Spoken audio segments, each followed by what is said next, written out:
Welcome to She Trusts Herself, the podcast for women who are learning to trust themselves, honor their inner voice, and choose themselves without guilt. I'm your host, Tashleem, author, guest speaker, and certified human design reader. Together, we'll explore overcoming self-doubt, building deep self-trust, personal growth, and stepping into the next version of yourself with confidence. In today's episode, I want to talk to you about something that I am really passionate about, which is habits. The beautiful and frustrating thing about habits is once they are integrated into our lives, it can be incredibly hard to change them, even if they're no longer serving us. With this episode, I want to talk about what to do if you are feeling time poor in terms of habits to implement and the importance of reflecting on what's working and what's not, and how to bridge that gap so you can implement habits that are going to serve you in the next chapter of your life, and also some different strategies that you can use to make sure your habits are serving you and not the other way around. And even before I became a mum, habits were an integral part of my life and something that I was really intentional about.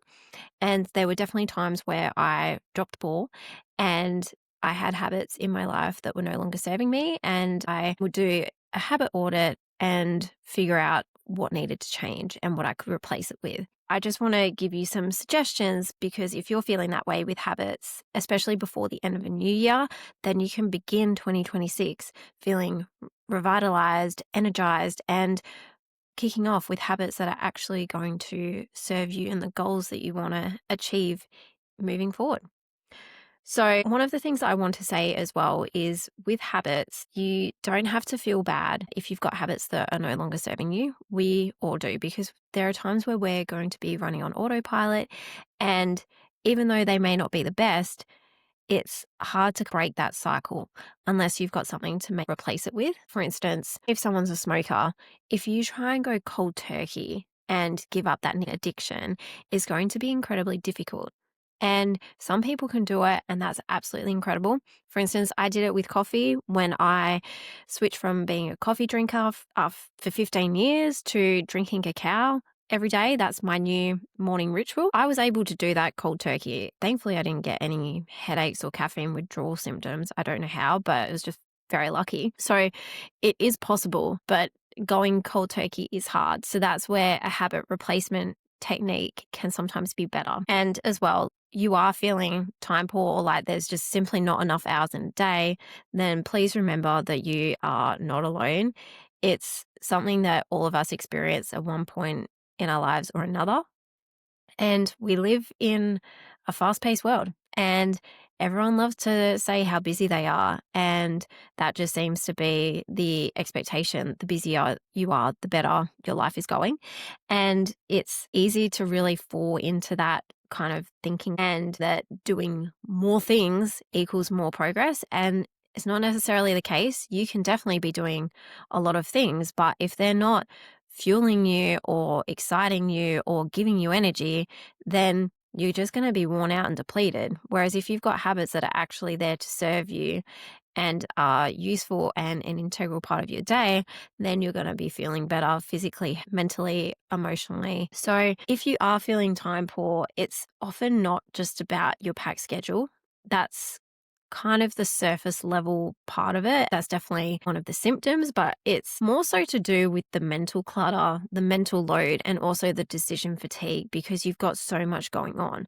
So one of the ways to overcome it, and something that's really helped me, is to do what I like to call habit batching. And with that, it's looking at your day and going, okay, what do I want to get done? So you're being proactive and thinking about what there is in your day. And then from there, you can go, okay, do I have autonomy over how I can plan my day? And that will probably be a yes or a no to some degree. For the things that you do have in your control and you do have autonomy over, then that's where you can start to have a deeper look and go, okay, what can I put together or batch together that is similar?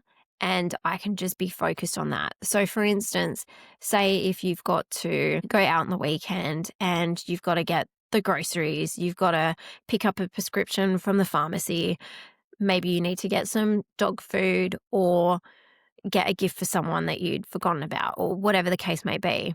You could do those sporadically throughout your day, Or you could go, okay, these are all errands that I could run at the same time. My options are, if I'm going to a specialty store, I can find a shopping center that's nearby to that. So I can be doing majority of my tasks at the same place, or I can try and find a shopping center that has everything I need.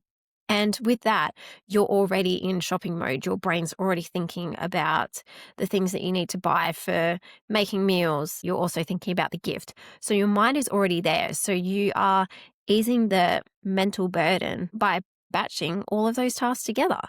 And it also frees up time because you're literally doing it all at the same time rather than sporadically throughout your day. You're not getting home from doing the grocery shopping, unpacking, and going, oh, wait, I have to go out and go and get this person a gift now, because you just came home and then you're already having to shift and be in a different mindset again. And if you're anything like me, there are times where I do all of the shopping together and I will forget something that I really need. And then I go, oh, I have to go out again.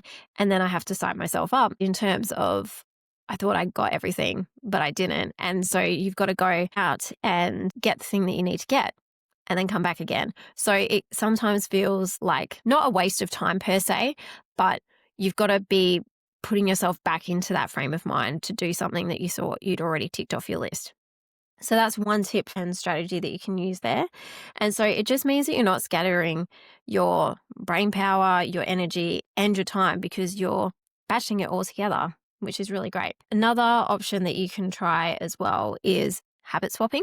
So if you do a habit audit, and by that I mean it's sitting down and thinking about your day to day and the things that you do, you can write down that list without any judgment, because you're using this as an observational tool. It's not to self-critique or self-assess.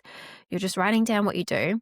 And then from there, you can think about each individual habit that you have in place at the moment and go, is this serving me? Does this align with the next version of myself that I want to be?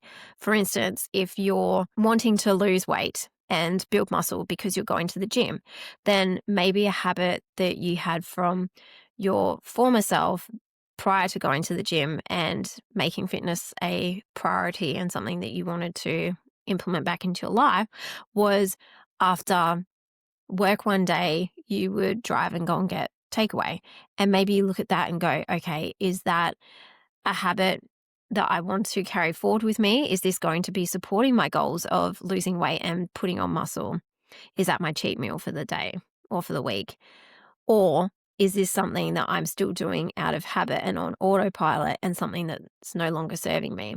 And from there, you can make the decision whether it stays or goes. And if you make the decision that it no longer is serving you, then rather than having a void there, because it's very easy then to fall back onto autopilot because there's not something replacing it, then you can start to build a new habit in its place. And maybe that's going to a different location that maybe has healthier food that's going to support your micro and macro intake. Or maybe it's cooking a fancy meal, whatever the case may be.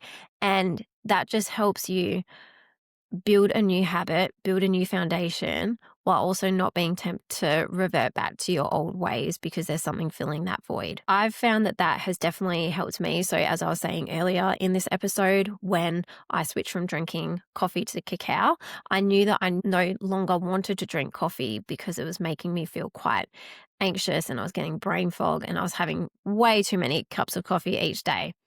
And I knew that if I didn't replace it with something, that I was just going to revert back to drinking coffee, because it was such an integral part of my morning routine and my mid-morning routine at work as well. So I thought very long and hard about what I wanted to replace it with. And that's where I chose to replace it with cacao. And I noticed the difference straight away. And it's something that I'm still drinking now. And I haven't gone back to drinking coffee. And it's been 2 or 3 years now, and I haven't had a single cup of coffee. I've had a few decaf coffees, but I don't necessarily count those in terms of I'm not drinking my 4 to 5 cups of coffee a day, which had 2 to 3 shots in it. So that's just something that I have personally done. And that's something that may help you as well. Something else that you can also do as well, maybe it's a habit that you have to drive home the same way, or maybe you go for the same walk. Just to give your brain a bit of novelty and take yourself off autopilot as well, you can consider a different route. That just helps to take you off that autopilot mode for a moment and just take in different scenery in a new environment. And sometimes we get really complacent and we forget to notice the little things in situations. So if you're driving home the same way every single day, then say there's heaps of different trees and gardens, you're not taking any of that in because you drive the same way every day. Whereas if you take a different route for a week or two and then revert back to the route that you were taking previously, you'll likely notice some changes because your brain's actually processing its surroundings again and you're not on autopilot anymore. You've kind of jolted out of that and you're paying more attention to what's happening. Another option as well, while we're on the topic of habit swapping, is maybe you're someone that wakes up and the first thing they do in the morning is reach for their phone. And I will be the first to admit that I've definitely been guilty of that. When I noticed that my instinct was just to reach for my phone as soon as I woke up, I went, I don't really like this. The reason why I didn't like it was I wasn't actually giving myself a chance to wake up before I already started consuming content. And I was doing it so much on autopilot that I wasn't even thinking about it at that time, reading the news and things like that. And I was just starting my day in a very low mood because I'd already seen some tragedy or something sad happening in the world. So I was starting my day with very low energy and with thoughts that weren't mine. So I was already distracted by processing the information that I had read rather than giving my brain an opportunity to boot up for the day, have ideas and kind of determine what my own mood was and how I was feeling first. And so what I do now and what I changed was I used to charge my phone on my bedside table. And now I still have it in the room and I've just moved it to our chest of drawers and I charge it up on there so I can't easily reach for it. And usually when I get up in the morning, my new habit is to just get up and walk out to the kitchen and feed our two puperinos. And I just leave my phone in the room and shut the door. And so I won't have access to my phone for a while. That's really helped me to self-regulate my mood and determine what mood I'm in as well. So that is also something else that you could consider. Coming back to the habit order as well, just have a think about what's working, what habits that you want to implement, and what you may be able to replace them with as well. Because chances are there will be some habits that you have that aren't serving you. And while it will take time to kind of stop those and build the new habit, and that can take anywhere from 30 to 90 days minimum, depending on what it is that you're wanting to implement in your life in terms of that getting onto autopilot where you don't really have to think about it. It can take time. So just give yourself grace and compassion as you're in that implementation stage as well. And just trying that out as well. And just releasing what no longer serves you and thinking really about what habits you want to build that are going to support your next version and your next phase of your evolution, whether it's in your personal life, in your career, in your business, in your relationships, whatever it may be. You can really apply the habit audit to any aspect of your life, which is really, really cool. Please don't feel guilty if you look and go, oh, I've got so many habits that aren't serving me, because that's how I felt when I first did it. And I was so baffled at how many things I was doing just because I couldn't even tell you why I was doing them. It was just so habitual. And I was just on autopilot. And that's the great part. Once you get off autopilot and start doing the audit and having a look, then you can harness that self-awareness and make conscious decisions about what you do want to implement in your life as well. And that's a wrap on another episode.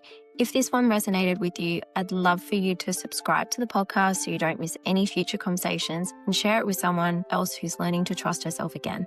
You can connect with me on Instagram, Tash, where I share more about self-trust, personal growth, and human design. If you'd like to go deeper, you can explore my books and offerings, all designed to support you as you build self-trust and step into the next version of yourself with confidence. Keep choosing yourself.